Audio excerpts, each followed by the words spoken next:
अल्हम्दुलिल्लाहिल्लज़ी फ़द्दल सय्यदना व मौलाना अलल आलमीन जमीअन व अक़ामहु यौमल क़ियामति लिल मुज़निबीनल मुतलव्विसीनल ख़त्ताइनल हालिकीन शफ़ीअ फ़सल्लल्लाहु तआला अलैहि व आलिहि व बारक व सल्लम व अला कुल्लि मन हुवा महबूब व मर्दियुल लदै सलातन तबक़ा व तदूम बिदवाइ मालिकिल हय्यिल क़य्यूम व नशहदु अल्ला इलाहा इल्लल्लाहु वहदहु ला शरीका लहु व नशहदु अन्न सय्यदना व मौलाना व हबीबना व शफ़ीअना व तबीबना व तबीब क़ुलूबिना व शिफ़ाअ सुदूरिना मुहम्मदन अब्दुहु व रसूलुहु सल्लल्लाहु तआला अलैहि व अला आलिहि व अस्हाबिहि व अज़वाजिहि व ज़ुर्रिय्यतिहि व अहलि बैतिहि व शुहदाए मुहब्बतिहि व औलियाए तरीक़तिहि व उलमाए मिल्लतिहि अजमईन अम्मा बाद फ़अऊज़ु बिल्लाहि मिनश शैतानिर रजीम बिस्मिल्लाहिर रहमानिर रहीम उलाइका कतबा फ़ी क़ुलूबिहिमुल ईमान सदक़ल्लाहुल अज़ीम व सदक़ा रसूलुहुन नबियुल अमीनुल मुख़्तारुल करीम व नहनु अला ज़ालिका लमिनश शाहिदीन व शाकिरीन वल हामिदीन वल मुक़िनीन व ज़ाकिरीन वल्हम्दुलिल्लाहि रब्बिल आलमीन। क़ाल अल्लाहु तआला फ़ी शान अज़मति हबीबिहिल करीम इन्नल्लाहा व मलाइकतहु युसल्लूना अलन नबी या अय्युहल्लज़ीना आमनू सल्लू अलैहि व सल्लिमू तस्लीमा। अल्लाहुम्मा सल्लि अला सय्यिदिना मौलाना मुहम्मद व अला आलि सय्यिदिना व मौलाना मुहम्मदिन कमा तुहिब्बु व तर्दा बिअन तुसल्ली अलैहि सलातन व सलामुन अलैका या रसूलल्लाह सल्लल्लाहु तआला अलैहि व आलिहि वसल्लम।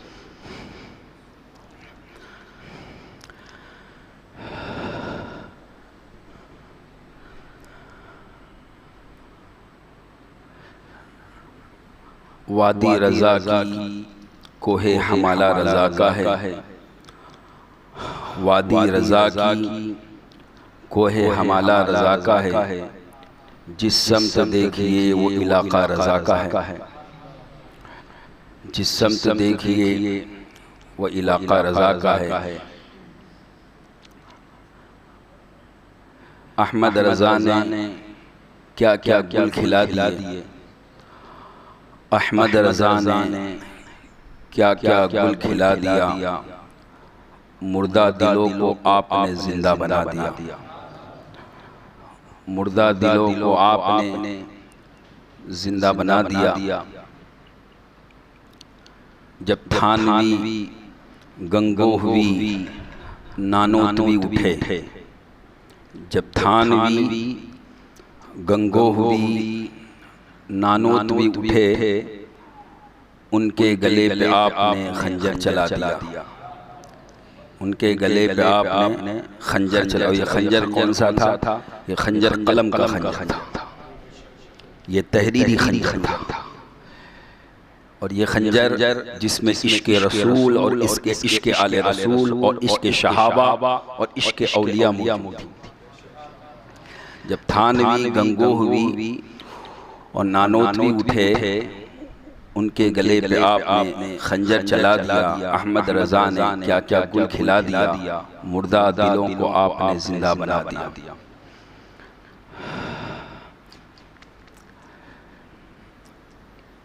चूँकि इस माह मुबारक में सफ़रुल मुज़फ़्फ़र के महीने में 25 सफ़र को, जो आज 23 सफ़र है, यानी कल और परसों 25 सफ़र को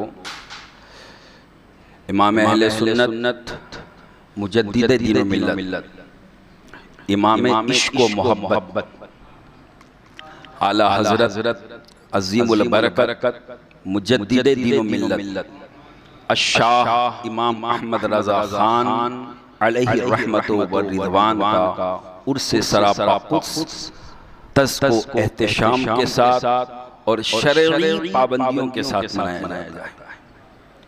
ये एक खुसूसियत है उर्स आला हज़रत की।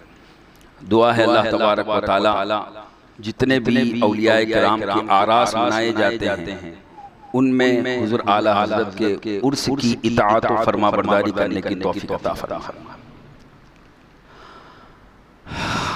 इमाम अहमद रज़ा आपकी शख्सियत को अगर समझना है तो जो हिंदुस्तान के अंदर 1857 की जो गदर है उसको समझना होगा कि जब अंग्रेज़ों की हुकूमत थी और अंग्रेज़ लोग यहाँ पर काबिज़ होकर मुसलमानों के दरमियान बिलखुसूस इंतिशार और इफ्तिराक और फ़िरक़ाबंदियाँ पैदा कर रहे थे। चूँकि हमेशा से दुश्मन इस्लाम का ये मामूल रहा है, वो जानते हैं कि मुसलमानों के पास, ईमान वालों के पास जो सबसे अजीम दौलत है वो है इश्क़े रसूल सल्लल्लाहु अलैहि वसल्लम, वो है इताअत रसूल, वो है इत्तिबाए रसूल सल्लल्लाहु अलैहि वसल्लम। अगर ये चीज़ मुसलमानों के अंदर से ख़त्म हो जाए तो फिर मुसलमानों को मारने की ज़रूरत नहीं, वो खुद ब खुद ख़त्म हो जाए। हमेशा से ये दस्तूर रहा है दुश्मन इस्लाम का, और यही इश्क़े रसूल और यही ईमान है कि जिसकी बदौलत मुसलमान इत्तेहाद नजर आता है, मुत्तहिद नजर आता है। अगर इस पर ज़रबे कारी की जाए तो मुसलमान खुद ब खुद मुंतशिर हो जाएंगे, उनकी ताकत बढ़ जाएगी। ये दुश्मन इस्लाम बखूबी जानता है। हज़रत सैयदना उमर फारूक आज़म रज़ियल्लाहु तआला अन्हु की शहादत के बाद जब सैयदना उस्मान गनी रज़ियल्लाहु तआला अन्हु खलीफा राशिद मुंतखब हुए तो दुश्मन इस्लाम ने यही काम किया कि मुसलमानों के दरमियान इफ्तिराक और इंतिशार और उनके अकीदे हक्का पर ज़रबे कारी करना शुरू किया, सच्चे अकीदे को बिगाड़ना शुरू किया। तो जिसकी बदौलत एक जमात तैयार हुई जिसे सबाई जमात, अब्दुल्लाह इब्न सबा के मानने वाले, जिनको बलवाई जमात कहा गया। वो मुख्तलिफ इलाकों से थे, वो सब जमा होकर हज़रत उस्मान गनी रज़ियल्लाहु तआला अन्हु की काशान अक़दस का घेराव किया और फिर उनको शहीद कर दिया। और फिर जब सैयदना मौलाए कायनात खलीफा राशिद मुंतखब हुए तो उस वक्त भी मुसलमानों के दरमियान इफ्तिराक और इंतिशार की फिजा कायम करने के लिए यही सबाई ग्रुप आगे रहता था। फिर उसके बाद जब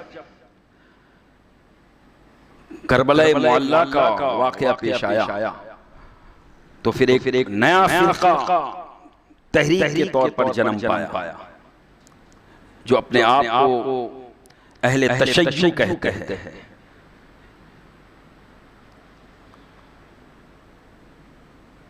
तो जब तारीख़ इस्लाम पर, इब्तिदाई तारीख़ पर भी गौर करें तो हमें पता चलता है कि दुश्मन इस्लाम हमेशा ये साजिश करता रहा कि मुसलमानों को न भूखा रख के मारा जा सकता है, न मुसलमानों को प्यासा रख के मारा जा सकता है, न मुसलमानों को सियासी इस्तेकाम खत्म करके मारा जा सकता है, न मुसलमानों को कोई दुनियावी ओहदा और लालच देकर खत्म किया जा सकता है। अगर मुसलमानों को तोड़ा जा सकता है तो वो यही है कि जिस अकीदे रिसालत पर वो मुत्तफिक है उस पे ज़रबे कारी की जाए, और उसमें जब इंतशार हो जाएगा तो फिर खुद ब खुद मुसलमान छोटी छोटी जमात में बढ़ जाएंगे, फिर फ़िरक़ाबंदी शुरू हो जाएगी, ताकत खत्म हो जाएगी। और हमने देखा कि यही साजिश अंग्रेजी दौर में भी रची गई और मुसलमानों को फ़िरक़ा बनाने के लिए, उनमें आपस में फूट डालने के लिए, मुसलमानों के अकीदे को खराब करने के लिए चंद ज़रखेज़ मौलवियों को खरीदा गया और उन्होंने ऐसी ऐसी किताबें लिखी कि जिसकी जद में पूरी तारीख इस्लामी में कोई मुसलमान बचता ही नहीं, सब मुशरिक हो गए, माज़अल्लाह, सब बिदती हो गए, सब काफिर हो गए। वो मामूलात अहले सुन्नत, वो मामूलात इस्लाम जो असलाफ से बुजुर्गों में चले आ रहे थे, खानकाहें मौजूद थी, लेकिन खानकाहों का जो निजाम है, उर्स का निजाम, उसको और मज़ारात मुक़द्दसा की हाज़िरी को शिर्क का नाम दिया जा रहा था कि जो मज़ार पे हाजिर हो, जो गरीब नवाज के मज़ार पे हाजिर हो, जो गौस पाक के मज़ार पे हाजिर हो, का वो मुशरिक हो गए। ये पूरी एक जमात, एक ग्रुप तैयार हुआ और उस वक्त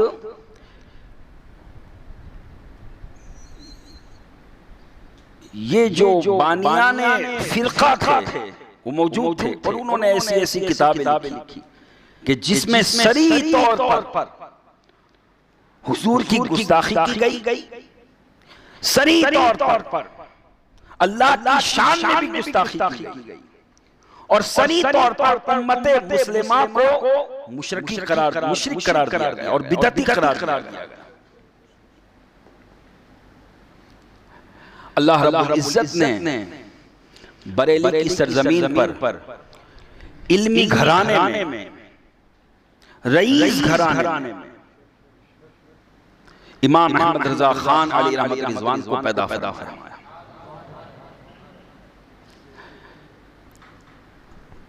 जिन्होंने अपनी पूरी जिंदगी सुन्नियत को बाकी रखने के लिए वक्फ कर दी। इहक़ाक़ हक़ व इब्ताल बातिल, हक़ और बातिल को जुदा करना, अलग करना, यही आपका मिशन रहा। और पूरी जिंदगी आपने मुसलमानों को अपनी किताबों से, अपनी तहरीर से, अपनी तकरीर से, अपनी तबलीग से, अपने शागिर्दों से, अपने तलामिज़ा से आपने अल्लाह की मोहब्बत, नबी की मोहब्बत और अल्लाह वालों की मोहब्बत का दर्स दिया। और आप इस आयत करीमा के मिस्ताक बने कि जिसमें अल्लाह तबारक व तआला ने फरमाया उलाइका कतबा फी कुलूबिहिमुल ईमान, यही वो जमात है जिनके दिलों के अंदर अल्लाह ने ईमान को नक्श कर दिया है, ईमान को लिख दिया। और यही वो आयत करीमा है उलाइका कतबा फी कुलूबिहिमुल ईमान व अय्यदहुम बिरूहिम मिन्हु, और हम ईमान वालों की फरिश्तों के जरिए मदद करते हैं। ये आयत करीमा से इमाम अहमद रजा खान अली रहमतुल रिजवान ने अपनी तारीख पैदाइश निकाली। गोया कि ये इशारा था कि ये जो बरेली की सरजमीन पर जो पैदा हुआ है, ये लोगों के ईमान की बका और ईमान के बचाव का जरिया बनेगा। वही इस्लाम, वही ईमान जो यजीद के दौर में कमजोर हो गया था और इमाम आली मकाम इमाम हुसैन रज़ियल्लाहु तआला अन्हु ने अपना सब कुछ कुर्बान करके अपने खून के जरिया इस ईमान को, इस इस्लाम को, इस दीन को बचाया था। 14वीं सदी में उसी ईमान और उसी इस्लाम को इमाम अहमद रजा ने अपने कलम के जरिया, अपनी तहरीर के जरिया, अपनी तकरीर के जरिया, अपने शागिर्दों के जरिए बचाया।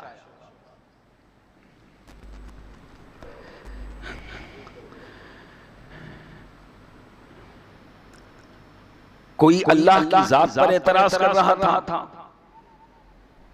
कोई नबी की शान और अजमत पर एतराज कर रहा था, कोई औलिया अल्लाह की करामतों पर एतराज कर रहा था, कोई उर्स जैसे मुकद्दस काम को बिदअत कह रहा था, कोई ईसाले सवाब को बिदअत कह रहा था कि मरहूम का नतीजा 10वां 20वां 30वां 40वां शशमाही बरसी ये कुछ नहीं, ये सब बिदअत है। हुजूर आला हजरत ने अपनी तहकीक के जरिया, अपनी तहरीर के जरिया कुरान और हदीस की रोशनी में इस बात को वाज़ेह फरमाया कि अगर ये शरई हुदूद में रहकर ये तमाम काम किए जाए तो ये बिदअत नहीं है बल्कि ये कारे सवाब है।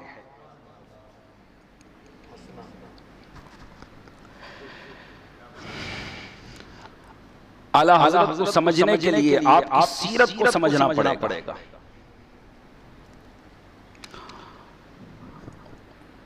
और आपके जो वालिद मोहतरम थे मौलाना इमाम अली इमाम नकी अली खां अली रहमतुल रिज़वान, वो उस वक्त के बड़े मुहक्किक थे, बड़े आलिम दीन थे, बड़े फाज़िल थे और इश्क़े रसूल की शमा के दिलों में ऐसी मोजिज़न थी कि आपने अलम नशरह की तफसीर लिखी, सिर्फ सूरह अलम नशरह की तफसीर, वो इतनी मोटी किताब हो गई। और हुजूर आला हज़रत अली रहमतुल रिज़वान ने ज्यादातर इल्म अपने वालिद मोहतरम से हासिल किया। और आला हज़रत के जो दादा थे वो इमाम रज़ा अली रहमतुल रिज़वान, वो अपने वक्त के वली कामिल थे। उनकी निगरानी और उनकी तरबियत में आला हज़रत का बचपन गुजरा है।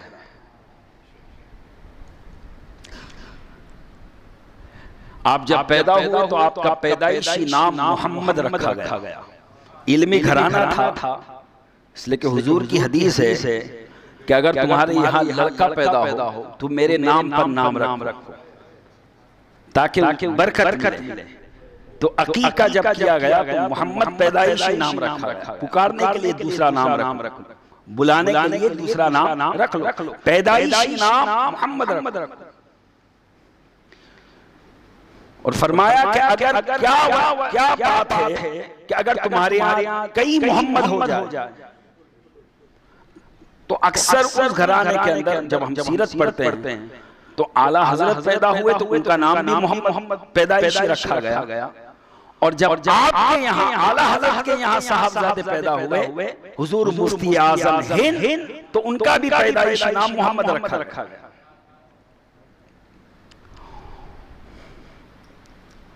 और आप वालिदा मोहतरमा आपको लाड़ से अलग नाम से पुकारती थी और वालिदा मोहतरम आपको लाड़ से अलग नाम से पुकारते थे। और आपके दादा आपको अहमद रजा के नाम से पुकारते थे। ये जो रजा है ये रजा आपके दादा की तरफ मंसूब है। और आप देखिए कि आपके दादा का नाम इमाम रजा अली, आपके वालिद का नाम नकी अली और नकी अली रजा अली, ये दोनों नाम जब हम तलाश करते हैं तो इमाम हुसैन की औलाद में ये दोनों नाम पाए जाते हैं। नाम से भी समझ में आता है कि अहले बैत से कितनी मोहब्बत रखने वाला ये घराना था। तभी तो आला हज़रत ने अपनी जिंदगी में कहा, तेरी नस्ल पाक में है बच्चा बच्चा नूर का, तू है ऐने नूर, तेरा सब घराना नूर का। और दुश्मनाने इस्लाम और दुश्मनाने अकीदा अहले सुन्नत जो है वो इस नाम की वजह से नकी अली खां और रजा अली खां, इस नाम की वजह से उन्हें शिया कहते हैं। पढ़ा बड़ा अफसोस कर लेके सिर्फ नाम से शिया हो गए। अरे ये नाम तो ऐसे बरकत वाले है कि ये तो इमाम हुसैन की औलाद के नाम है।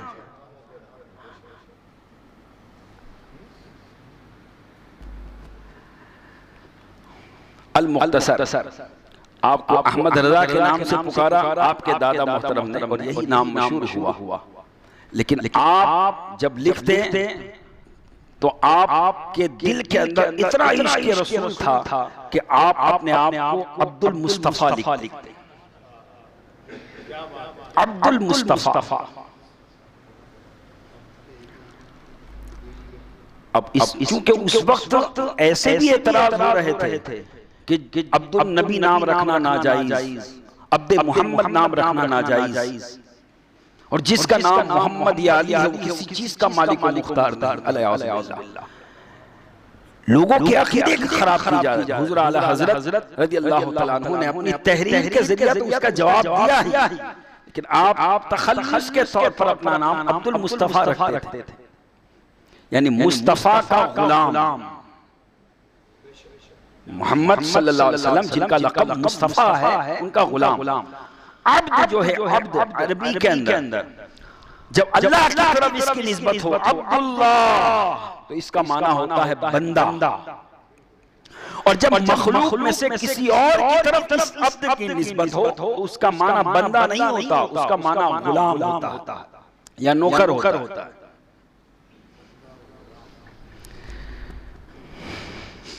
अब चूंकि उस वक्त उन लोगों ने ये मिशन चलाया था कि बस अल्फाज अगर जाहिर नजर आए तो अब लोगों की ना नियत देखो ना अकीदा देखो, सीधे उसे हराम कह दो, उसे बिदअत कह दो, उसे कुफ्र व शिर्क कह दो।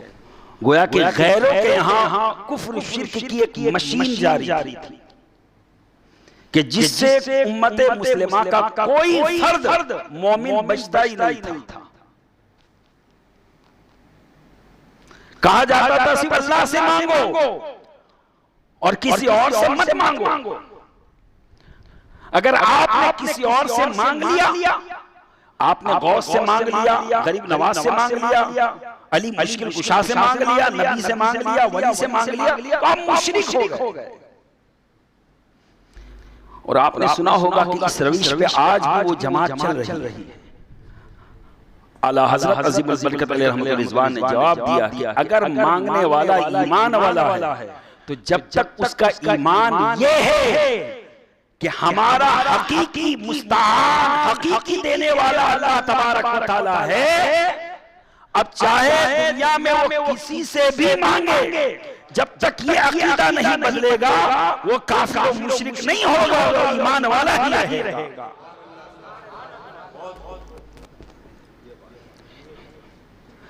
और यकीनन हर ईमान वाले का अकीदा यही है। आप एक दूसरे से मांगते हैं, हम एक दूसरे से मांगते हैं। अभी ये मस्जिद का चंदा हो रहा है, ये भी एक तरह से मांगा जा रहा है। अब ये मांगना क्या शिर्क हो गया? क्या ये कहा जाए अल्लाह के घर के लिए अल्लाह से मांगो, बंदों से क्यों मांग रहे हो? ना लेने वाले की ये नियत है कि हकीकी मददगार ये सब है, न देने वाले की ये नियत है कि हकीकी मददगार हम हैं, बल्कि हर ईमान वाले का अकीदा यही है कि हकीकी देने वाला अल्लाह तबारक व तआला है, और ये जो कुछ मामला लेने देने का हो रहा है ये अल्लाह ने जरिया बनाया।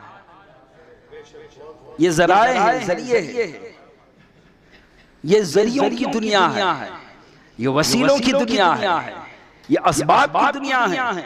यहाँ बगैर असबाब के, बगैर जरिए के, बगैर वसीले के कोई काम नहीं होता। तो जब हम ये बात कहते हैं तो कहा जाता है कि अल्लाह जरिए का मोहताज है, अल्लाह वसीले का मोहताज है। क्या अल्लाह बगैर जरिए के नहीं दे सकता? अगर अल्लाह बगैर सबब के नहीं दे सकता तो यकीन जाने हर मोमिन का अकीदा है कि अल्लाह तो कादिर मुतलक है, वो तो जो चाहे वो कर सकता है, उसे किसी सबब और वसीले की जरूरत नहीं। तो फिर वसीला अपनाया क्यों जाता है? वसीला हम अल्लाह के लिए नहीं अपनाते, वसीला हम अपने लिए अपनाते हैं। हम कमजोर है, खुदा तो ताकतवर है, बंदा कमजोर है। खुलिक़ल इंसान दईफ़ा, अल्लाह ने फरमाया इंसान को बड़ा कमजोर पैदा किया है, इंसान बड़ा कमजोर है। और खुदा इन्नल्लाह अला कुल्ली शैइन कदीर, बेशक अल्लाह हर चीज पर कादिर है। वलाकिन अल्लाह यफ़अलु मा युरीद, लेकिन अल्लाह वो है कि जो इरादा फरमाता है वो कर गुजरता है। खुदा की तो शान है बगैर जरिए के बगैर सबब के वो दे ले, लेकिन एक है खुदा की कुदरत और एक है खुदा का कानून। हम खुदाई कुदरत को भी मानते हैं, खुदा के कानून को भी मानते हैं। कुदरत खुदा की ये है कि वो बगैर जरिए के आपको रोजी दे सकता है, लेकिन उसका कानून ये है कि जब तक मेहनत मजदूरी नहीं करेगा मैं तुझे रोजी नहीं दूंगा। खुदा की कुदरत तो ये है कि वो बगैर दवा के आपको शिफा दे दे, लेकिन उसका कानून ये है कि जब तू दवाई नहीं करेगा मैं तुझे शिफा नहीं दूंगा। खुदाई कुदरत पर हमारा ईमान है।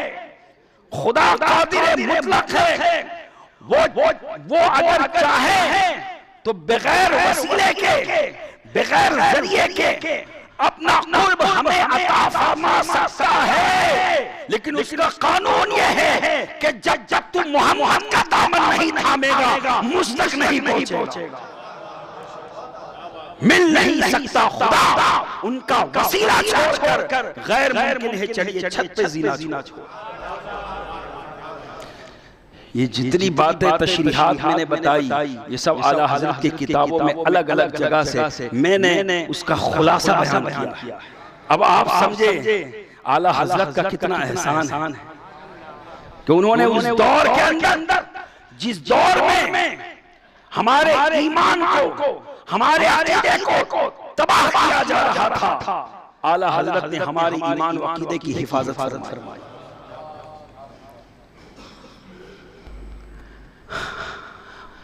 और खुदा का एक अतिया था इमाम अहमद रजा। आप देखिए कि जब आप छोटे से थे, छोटी उम्र के, और आपको जब उस्ताद के सामने लाया गया और जब पढ़ाया गया बिस्मिल्लाह खाली में अली बे बा ता सा, इसको दोनों तरह पढ़ते हैं, अली बे ते से, ये मजहूल है और मारूफ ये है अली बा ता सा जीम हा खा, दोनों तरीके से पढ़ते। तो जब पढ़ाया गया आला हज़रत पढ़ते गए, बचपन का छोटे से। अब जब लाम अलीफ पे पहुंचे तो आप रुक गए।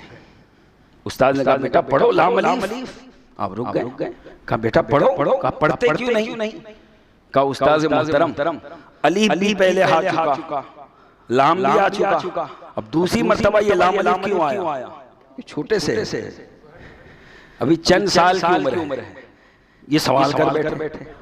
अब वो उस्ताद मोहतरम वो आपके दादा जान तशरीफ फरमा थे इमाम रजा अली रहमतुल्लाह अलैह, आप मुस्कुरा पड़ा, कहा बेटा उस्ताद की बात मानो और पढ़ो। आपने कहा ठीक है, उस्ताद की बात मान कर आपने पढ़ा। और उसके बाद इमाम रजा अली रहमतुल्लाह अलैह जो अपने वक्त के वली कामिल थे, उन्होंने नजर विलायत से देख लिया कि ये बच्चा आज इस तरह का जो सवाल कर रहा है ये आगे जाके बहुत बड़ा इल्मी काम करेगा। आपने फरमाया बेटा इधर आओ, तुमने ये जो सवाल किया था लाम अलीफ दोबारा क्यों, तो सुनो उसका जवाब ये है कि अलीफ जो पहले आपने पढ़ा है तो वो अलीफ दर हकीकत अलीफ नहीं है, बल्कि वो हमजा है, क्योंकि अलीफ हमेशा साकिन होता है, उस पे जज़म होता है, और जिस पे ज़बर लग जाए वो अलीफ, वो हमजा बशक्ल अलीफ होता है, वो हमजा होता है। तो और हमेशा अलीफ जो है ये किसी दूसरे लफ्ज के साथ आता है, तन्हा नहीं आता, इसलिए लाम अलीफ, ताकि अलीफ की पहचान हो। आपने फिर सवाल किया, ठीक है दादा जान मैंने मान लिया, लेकिन फिर जो है ये बताइए जब किसी और हर्फ के साथ आता है अलीफ तो लाम ही के साथ क्यों लिखा गया? किसी दूसरे हर्फ के साथ लिखा जाता, बालिफ लिखा जाता, तालिफ लिखा जाता, सालिफ लिखा जाता, किसी और हर्फ के साथ लाम ही के साथ लाम अलीफ। आप मुस्कुराए, सीने से लगाया और कहा बेटा इसमें वजह यह है कि लाम अलीफ में ज़ाहिरी भी मुनासिबत है, बातिनी भी मुनासिबत है। ज़ाहिरी भी मुनासिबत है, बातिनी भी मुनासिबत है कि लाम जो है ये लाम का जो कल्ब है वो अलीफ है और अलीफ का जो कल्ब है वो लाम है। अब ये इशारे में बातें हुई और आला हजरत ने पी लिया और आपके दादा हुजूर ने पिला दिया। ये अभी छोटी सी उम्र मुबारक है, कुर्बान जाए। और जब आप चंद साल के हुए 6 या 7 साल के, तो आपने फसीह अरबी ज़बान में बात फरमाई। 4 साल 4.5 साल की उम्र में तो आपने नाज़रा खत्म फरमा लिया। नाज़रा अंदर देखे, आजकल हमारे बच्चे 4 साल 5 साल में तो शूर हासिल करते हैं, लेकिन इमाम अहमद रज़ा रज़ी अल्लाह तआला अन्हु को ये अल्लाह रब्बुल इज्जत ने ये शरफ बख्शा कि आप बचपन में 4 4.5 साल की उम्र में आपने नाज़रा मुकम्मल कर लिया और 8 साल 8.5 साल की उम्र में आपने हिदायत नहव, जो एक अरबी किताब है जो दरसे निज़ामी में आलिम क्लास में पढ़ाई जाती, आपने उसकी शरह लिखी। कुर्बान जाए। और उसके बाद फिर जब 13.5 साल की उम्र मुबारक हुई, अपने वालिद मोहतरम से आपने तमाम उलूम में मुरव्वजा हासिल कर ली। और सिर्फ जो है चंद उलूम ही नहीं बल्कि उस वक्त जितने उलूम थे वो सारे उलूम हासिल करके आपने जो है उसके बाद दस्तार फजीलत के बाद आपने फतवा लिखा और वो फतवा आपके वालिद मोहतरम की बारगाह में पेश किया गया और वो फतवा वो रज़ाअत का फतवा था। वो दूध पीने के जमाने का फतवा, ये बड़ा जो है मुश्किल फतवा है, लेकिन आला हज़रत ने वो फतवा उस उम्र में लिखा और जब पेश किया अपने वालिद मोहतरम की बारगाह में, आप बड़े खुश हुए और सीने से लगाया और शीरनी तकसीम की और कहा बेटा अब तुम इस लायक हो गए कि अब तुम फतवा नवीसी का काम मेरे अंडर में किया करो। 14.5 साल तकरीबन उम्र मुबारक थी, आपने ये काम शुरू फरमाया फतवा नवीसी का। और फतवा नवीसी का काम क्या है? लोगों के जो शरई अहकाम, सियासी अहकाम, जितने अहकाम हैं जो शरीयत से ताल्लुक रखते हैं, उन तमाम अहकाम को कुरान और हदीस, अइम्मा मुज्तहिदीन और सल्फ़े सालिहीन के अक़वाल की रोशनी में उसका हल पेश करना। और ये काम आपने शुरू फरमाया और आखिरी उम्र तक आप इस काम में मसरूफ़ रहे और आप तहक़ीक़, सुभान अल्लाह, और आपने अक़ीदे की भी इस्लाह फरमाई और आपने आमाल की भी इस्लाह फरमाई। ये भी ज़हन में रखें कि उर्स अल्लाह वालों का जो दर हक़ीक़त इसाले सवाब का एक ज़रिया है। बरसी, तीजा, 10वां, 20वां ये दर हक़ीक़त मरहूमीन के इसाले सवाब का एक ज़रिया है। आपने इसको सही साबित फरमाकर, इसाले सवाब साबित फरमाकर फिर हुक्म दिया कि इसमें शरीयत की पाबंदी की जाए। जो लोग मज़ारात में जाने को शिर्क और बिदअत कहते थे, आपने इस बात फरमाया कि मज़ारात पर जाना शिर्क और बिदअत नहीं है, बल्कि ये सल्फ़े सालिहीन का तरीका चला आ रहा है। लेकिन वहां कैसे हाजिर होना, अदब क्या है, अदब में गुलू न करना, ये सारा तरीका आला हज़रत ने बताया। आपने दोनों पहलुओं पर काम किया। आपने अकीदे की भी इस्लाह फरमाई और आमाल की भी इस्लाह फरमाई और तसव्वुफ और रूहानियत में जो बिगाड़ पैदा हो रहा था, आला हज़रत ने उसकी भी इस्लाह फरमाई। और उस वक्त सियासी दौर था और सियासी दौर में जो मुसलमानों के लिए ये कहा जा रहा था कि हिंदुस्तान से हिजरत करो, ये दारुल कुफ्र है, दारुल कुफ्र है। आला हज़रत ने रिसाला लिखा, तहक़ीक़ पेश की और फरमाया ये दारुल कुफ्र नहीं है बल्कि ये दारुल इस्लाम है और यहाँ से हिजरत करना जायज़ नहीं। आला हज़रत का एहसान है कि आज हिंदुस्तान में हम मौजूद हैं। उस वक्त आपने ये फतवा सादिर फरमाया और इस फतवे पर अमल करके बुजुर्गान दीन यहाँ रहे और कुछ जो है हालात के सबब से जब इंडो पाक अलग हुए तो हिजरत करके पाकिस्तान चले गए। अगर सब चले जाते तो आपने फरमाया फिर हमारे जो जद्दे आला है, हमारे जो असलाफ है, उनके मज़ारात की हिफाजत कौन करेगा? हमारी जो मस्जिदें हैं जो अल्लाह के घर हैं, क़यामत तक अल्लाह का घर है, उसकी हिफाजत कौन करेगा? तो ये दारुल इस्लाम है, दारुल कुफ्र नहीं है, दारुल इस्लाम है। अगर से यहाँ के गैर मुस्लिम ये हर्बी है, आजाद है, लेकिन फिर भी ये दारुल इस्लाम है, क्योंकि दारुल इस्लाम उसे कहा जाता है कि जहां अलल ऐलान शायर इस्लाम पर अमल करने की छूट। यहाँ अज़ानें बुलंद हो रही है, नमाजों की छूट है, यहाँ आप शरई इदारा कायम करके मुसलमानों के अंदर शरई तौर पर फैसला कर सकते, ये सारी छूट है। अब अगर हम नहीं करते तो ये हमारा कसूर है, हम अगर मस्जिद में नहीं आते तो ये हमारा कसूर है, ये कोई पाबंदी नहीं है।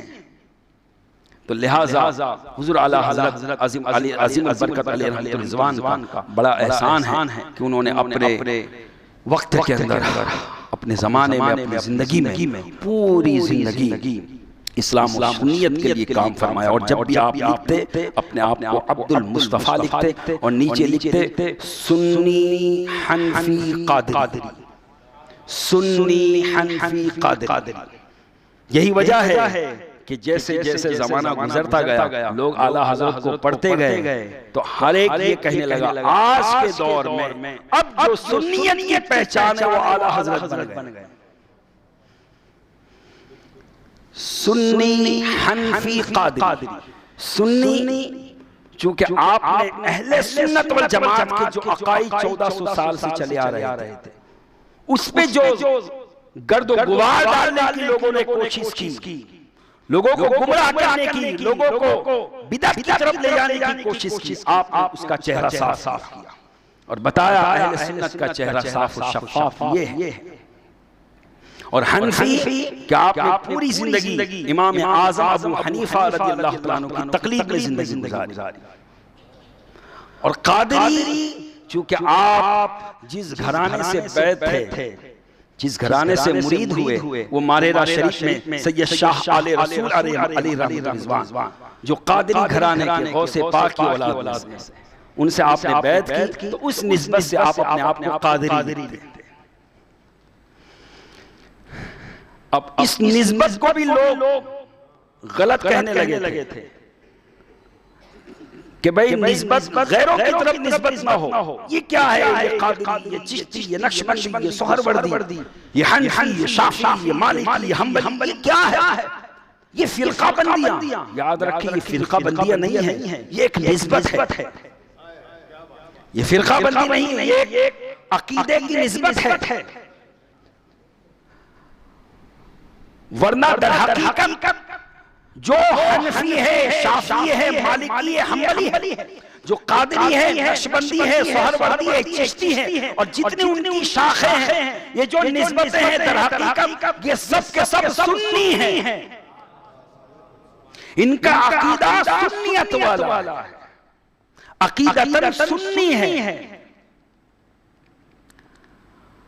तो आज के इस पुरफितन दौर में बहुत जरूरत है कि हम अपने अकीदे की और अपने आमाल की हिफाजत करें और अपने अकीदे को अल्लाह रसूल के साथ जो रिश्ते मोहब्बत है उसको मजबूत रखे और अपने आप को सुन्नी कहे, सुन्नियत का ऐलान करे, सुन्नी बनकर रहे, सुन्नी इमाम के पीछे नमाज पढ़े, सुन्नियत की खिदमत करे। सुन्नियत ही असल है, सुन्नियत ही हक है, इसलिए कि ये सुन्नियत हदीस पाक से साबित है कि हुजूर ने फरमाया था मेरी उम्मत के अंदर 73 फ़िरक़े होंगे, एक ही फ़िरक़ा नाजी होगा, नजात पाने वाला, बाकी सारे फ़िरक़े गुमराहियत वाले नारी होंगे। सहाबा इकराम ने पूछा या रसूल अल्लाह फ़िरक़ा कौन सा होगा? आपने फरमाया मा अना अलैहि व अस्हाबी, जो मेरे तरीक़े और मेरे सहाबा के सुन्नत तरीक़े पर रहेगा, उसी से बना अहले सुन्नत वल जमात। अहले सुन्नत, सुन्नत वाले, हुजूर वाले, वल जमात सहाबा वाले, वल जमात सहाबा वाले, और उसी का मुखफ़फ़, उसी का शॉर्टकट बना सुन्नी। तो इस पुरफितन दौर में बहुत जरूरी है कि हम अपने अकीदे को सुन्नी अकीदे पर रखें। और अगर किसी को पसंद ना हो, सुन्नी अकीदा पसंद ना हो, बहुत से ऐसे भी है कि भाई हम तो सबको सही मानते हैं, ये भी सही, वो भी सही, वो भी सही। दोस्तों अगर यही बात होती सभी सही है, सभी सच है, तो फिर जंगे बद्र क्यों होती, जंगे उहद क्यों होती, जंगे खंदक क्यों होती?